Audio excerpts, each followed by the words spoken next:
नमस्कार, छत्तीसगढ़ दिन भर आप देख रहे हैं और आपके साथ मैं हूं पुनीत। और खबरों की शुरुआत एक बहुत अच्छी खबर के साथ कर रहे हैं। कॉमनवेल्थ गेम्स चल रहे हैं और यहां से एक बहुत अच्छी खबर आई, एक और सोना जीत लिया कुश्ती में। बजरंग पूनिया ने गोल्ड जीता है, 65 किलोग्राम वर्ग में सोना जीता है। सोने के तमगे पर कब्जा जमाया और कुश्ती में अपना ऐसा दांव लगाया कि सोना खुद ब खुद उनके गले में आकर बैठ गया। 65 किलोग्राम वर्ग में गोल्ड जीता है। कॉमनवेल्थ गेम्स में भारत को एक और गोल्ड मेडल हासिल हुआ है। कनाडा के रेसलर को उन्होंने हराया है और भारत के पास अब तक उसके खाते में 7 गोल्ड मेडल आ चुके हैं। आपको बता दें कि अभी और गुंजाइश बाकी है। मेडल्स की गुंजाइश इसलिए बाकी है क्योंकि 3 खिलाड़ी और हैं हमारे जो कुश्ती में उनका मुकाबला होना है उनका। और ऐसे में उम्मीद ये भी है कि वहां से भी कुछ अच्छी खबर आएगी और ये खिलाड़ी भी जो हैं सोना जरूर दिलाएंगे भारत को।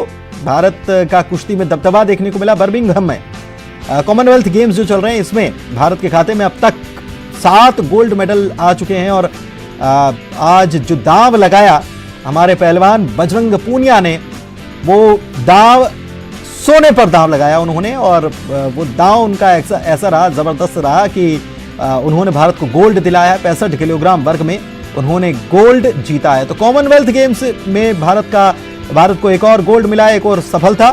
और हमारे खिलाड़ी लगातार उम्दा प्रदर्शन करते हुए भारत का नाम ऊंचा कर रहे हैं। एक तरफ देश आजादी का अमृत महोत्सव मना रहे हैं और दूसरी तरफ हमारे खिलाड़ी इस अमृत महोत्सव में अपने खेल से जलवा दिखाते हुए सोने के तमगों पर कब्जा कर रहे हैं।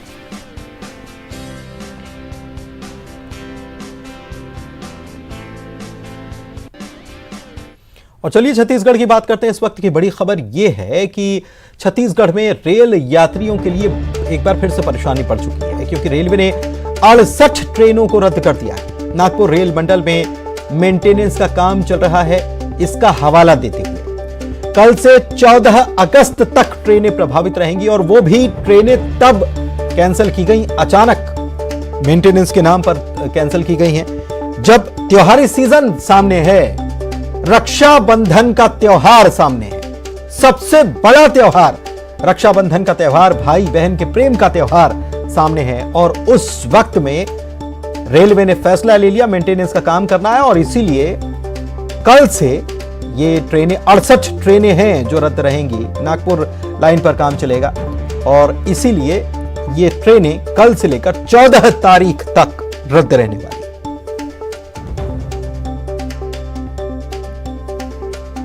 दक्षिण पूर्व मध्य रेलवे के द्वारा कल यानी 6 अगस्त से 14 अगस्त के बीच में ट्रेनों को रद्द करने का जो एक फरमान जारी किया है, जिसमें अब ये कहा गया है कि 68 ट्रेनों को जो है रद्द कर दिया जाएगा। यानी 14 अगस्त तक अब ये ट्रेनें पटरी पर नहीं दौड़ सकेंगी। इसके पीछे हवाला ये दिया जा रहा है कि नागपुर रेल मंडल के अधीन जो कान्हन रेलवे स्टेशन है वहाँ पर डी-आर्ट का काम किया जाना है, इंटरलॉकिंग का काम किया जाना है, आधुनिकीकरण का काम किया जाना है। और यही वजह है कि साउथ से लेकर गुजरात की तरफ जाने वाली जो ट्रेनें हैं 68 ट्रेनें, उन्हें रद्द करने का फरमान जारी किया है। ये तब ऐसा हुआ है जब रक्षाबंधन का त्यौहार नज़दीक है। बहुत सारे लोगों ने पहले से रिजर्वेशन करवा चुका था और उसके बाद रेलवे ने जिस तरह का अचानक से फरमान जारी कर दिया है उसको लेकर के यात्रियों में खासा गुस्सा है।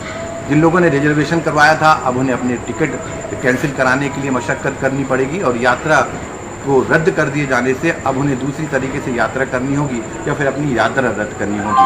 बीच में ऐसे कयास लगाए जा रहे थे कि ट्रेनें जो रद्द थी उन्हें फिर से रेलवे ने शुरू भी किया था, जिसमें कि मेमो, पैसेंजर और एक्सप्रेस ट्रेनें थी। ऐसे में यात्री इस बात की उम्मीद लगाए हुए थे कि अब जो है ट्रेनों के रद्द करने का सिलसिला बंद हो जाएगा, लेकिन ऐसा हुआ नहीं। एक बार फिर 5 अगस्त को रेलवे ने जो फरमान जारी किया, जिसमें एक साथ करीब 68 ट्रेनों को रद्द करने का जो फरमान जारी किया है, वो कहीं ना कहीं यात्रियों के लिए परेशानी का सबब बन गया है।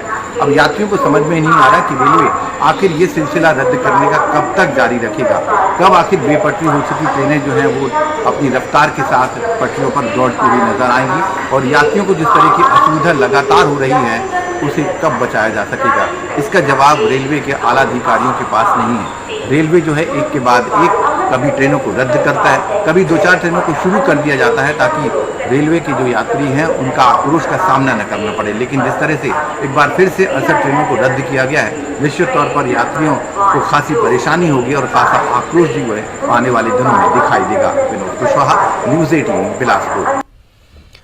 और कांकेर से बड़ी खबर आपको बता रहे हैं, पुलिस और नक्सलियों के बीच यहां मुठभेड़ हुई है। आमाबेड़ा इलाके से खबर आई कि यहां पर नक्सलियों से मुठभेड़ हुई है जवानों की, और जो जानकारी मिली है उसके मुताबिक जवानों की टुकड़ी अभी भी अंदर है और एसपी शलभ कुमार सिन्हा ने इसकी पुष्टि भी कर दी है।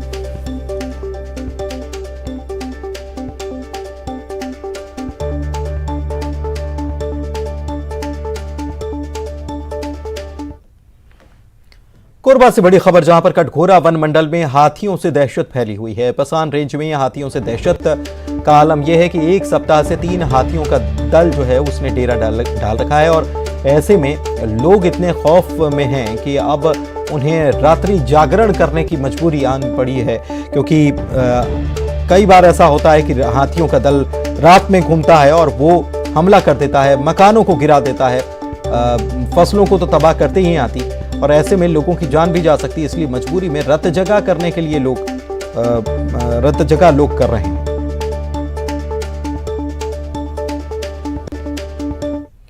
और चलिए अब बारी है कोरोना के आंकड़ों को जानने की। सजग फिर से हो जाने की। छत्तीसगढ़ में कोरोना की स्थिति क्या है?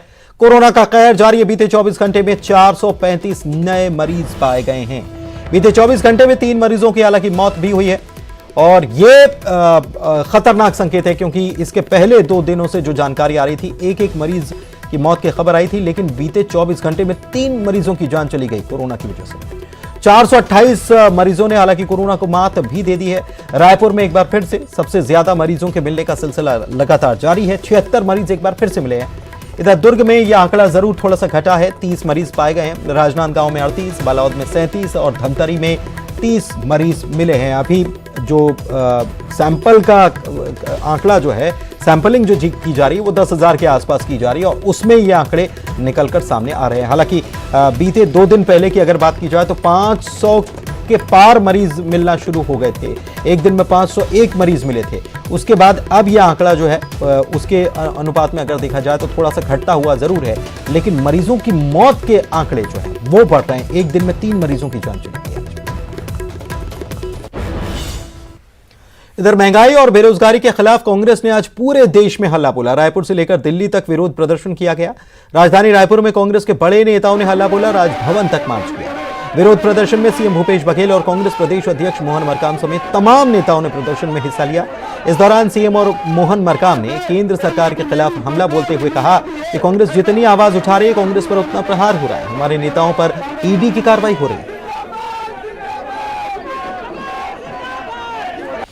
आज हर कांग्रेसी आम जनता के हक की लड़ाई लड़ा थे, महंगाई खिलाफ लड़ाई लड़ा थे, देश के हक पर लड़ाई लड़ा थे, लेकिन मोदी सरकार का आकर से लड़ा, राहुल गांधी से लड़ा थे, सोनिया गांधी से लड़े थे, ईडी भेजे थे, नेशनल हेराल्ड में भेजे थे, यंग इंडिया क्लब में भेजे थे।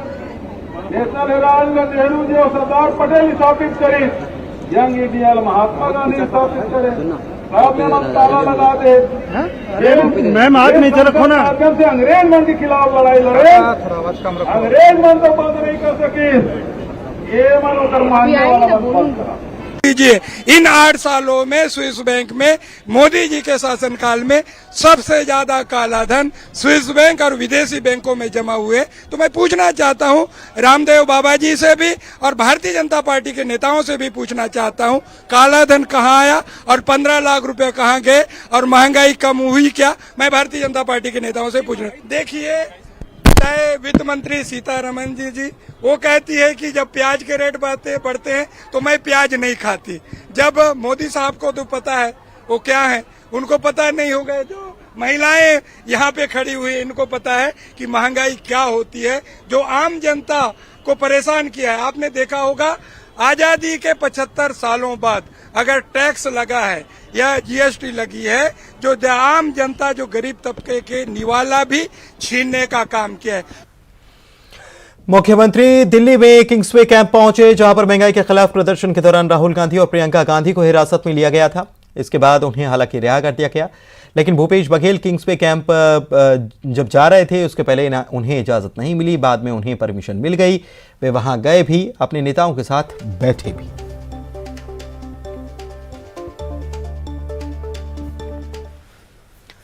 वहीं कांग्रेस के प्रदर्शन पर पूर्व सीएम डॉक्टर रमन सिंह ने निशाना साधा और कहा कि कांग्रेस के सभी प्रदर्शन राजनीतिक हैं। प्रदर्शन महंगाई के लिए नहीं बल्कि सोनिया गांधी, राहुल गांधी के घर ईडी जा रही है, इसके लिए किया गया है। कर रहा है छत्तीसगढ़, ईडी कर रहा है। सवाल इस बात का है, यदि आप पाक साफ हैं, आपके सारे काम सही हैं, तो ईडी से और सीबीडीटी से डरने की जरूरत क्या पड़ जाती है? क्यों बार बार जाके सोनिया गांधी और राहुल को बचाने के लिए वहां पे झंडा लेके प्रदर्शन करते हैं? और छत्तीसगढ़ में तो कोई ऐसा नहीं है कि किसी राजनीति के यहाँ जा रहे हैं। ईडी का जो इंफॉर्मेशन बेस्ड जो ऑपरेशन होता है वो चल रहा है। उनका प्रदर्शन सिर्फ राजनीतिक मुद्दे से होता है और सब प्रदर्शन इसलिए हो रहा है ईडी सोनिया के यहाँ जा रहा है। बेरोजगारी भत्ते की मांग और भ्रष्टाचार के खिलाफ भारतीय जनता युवा मोर्चा ने प्रदर्शन किया। कोंडागांव में रैली निकाली। एसडीएम कार्यालय का घेराव करने के लिए युवा मोर्चा के कार्यकर्ता पहुंचे थे, पुलिस से झड़प हुई। बाद में बैरिकेड्स पर ये कार्यकर्ता चढ़े, काफी मशक्कत के बाद इन्हें नीचे उतारा गया। मुंगेली में भी बीजेपी युवा मोर्चा के कार्यकर्ताओं ने प्रदर्शन किया।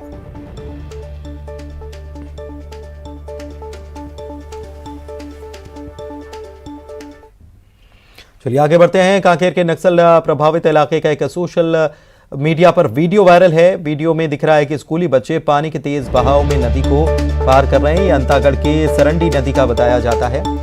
इस वीडियो में नदी का बहाव भी दिखाई दे रहा है कि कितना तेज है और बड़ी मुश्किल से इसे पार करते हुए दूसरे छोर तक पहुंच रहे हैं। कुछ बच्चे और हैं जो इस नज़ारे को देख भी रहे हैं। नदी पर पुल नहीं है और उसकी वजह से ऐसे ही हालात बन जाते हैं और बच्चे ऐसे ही जान जोखिम में डालकर स्कूल जाते हैं। न्यूज़ 18 की अपील लोगों से भी कि इस तरह जान जोखिम में डालना बिल्कुल ठीक नहीं है, नदी को पार ना करें।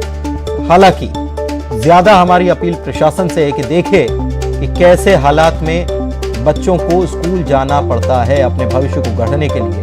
तो कम से कम सोचिए, जिम्मेदारी निभाइए और कुछ इंतजाम इनके लिए कीजिए।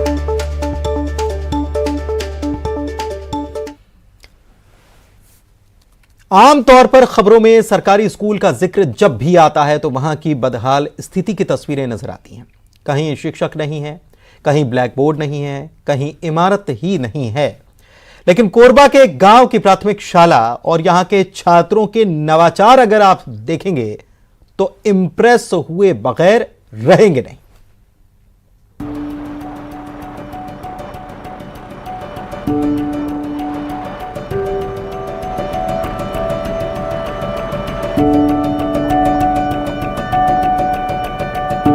एक जानवर ऐसा जिसकी दुम पर पैसा, बोलो क्या? जी हां, सही समझे, उत्तर है मोर। आपने हमने ये पहेली बचपन में कई दफा अपने दोस्तों से पूछी होगी, लेकिन क्या आप इस पहेली को बूझ पाएंगे? हरियाली है आती, जीन्स पहन इतराती। अगर आप नहीं समझे तो देखिए जरा इन तस्वीरों को, माजरा समझ जाएंगे।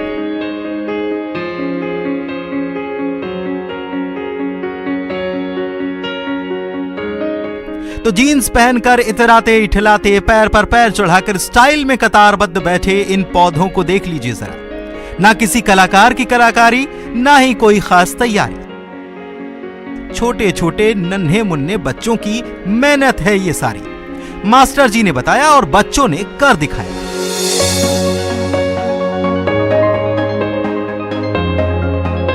सिर्फ यही नहीं, स्कूल के इस गार्डन पर भी नजर दौड़ा लीजिए। सब बच्चों की ही मेहनत का नतीजा है, लेकिन मार्गदर्शन सहायक शिक्षक श्रीकांत सिंह का है, जो पहले भी अपने ही साथी अजय कुमार कोशले के साथ कई नवाचारों के लिए पुरस्कार पा चुके हैं। हमेशा से सर की हमारा कोशिश है कि हम ऐसी चीज़ों का उपयोग करें जो शून्य निवेश है, जिसमें हमें ज़्यादा खर्च ना आए। तो हम लगातार पिछले अनेक वर्षों से ऐसा कुछ न कुछ नवाचार करते रहते हैं और अभी हमने किया है जो पुराने और फटे जीन्स हैं उनको गमलों का रूप दिया है। जी, कितने जीन्स और उसमें किस तरीके से पौधे उगाए हैं, क्या क्या पौधे लगाए हैं उसमें? हमने लगभग 11 गमले बनाए हैं पुराने जीन्स से और उसमें हमने कुछ औषधि पौधे और कुछ फूलदार पौधे लगाए हैं। जैसे औषधि पौधे में अजवाइन है और आपका भुई नीम है, और जो फूलदार पौधे हैं उनमें हमने लगाया है कुकुरमुत्ता लगाया है और क्या कहते हैं गेंदा लगाया है। तो ये सारे पौधे हैं। स्कूल आते हैं तो उनमें उत्सुकता ये रहती है कि स्कूल जाएं तो हम लोग क्या क्या काम करें।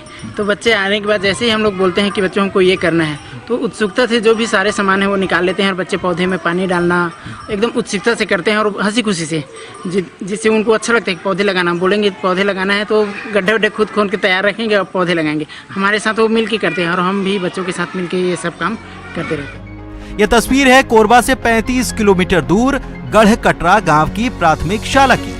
बाहर से भले ही इस इमारत की हालत ठीक न दिखती हो, लेकिन भीतर की तस्वीर पर भी नजर डालिए।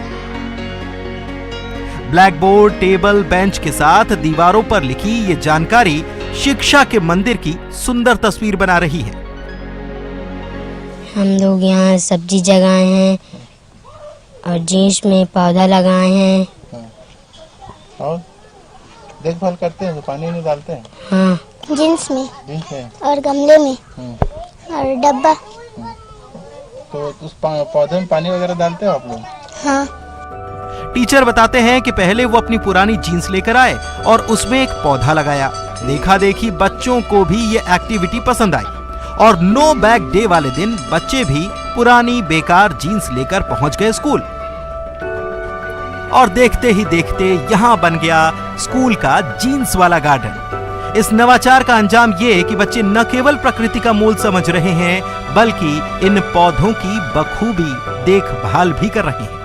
यहाँ सहायक शिक्षक हैं, वो भी बता रहे हैं कि बच्चे जो है वो रुचि लेकर यहाँ पास अपने जो पढ़ाई के साथ साथ जो पर्यावरण के प्रति जो प्रेम है वो यहाँ पास दिखा रहे हैं और पर्यावरण संरक्षण की दिशा में अच्छा पहल कर रहे हैं।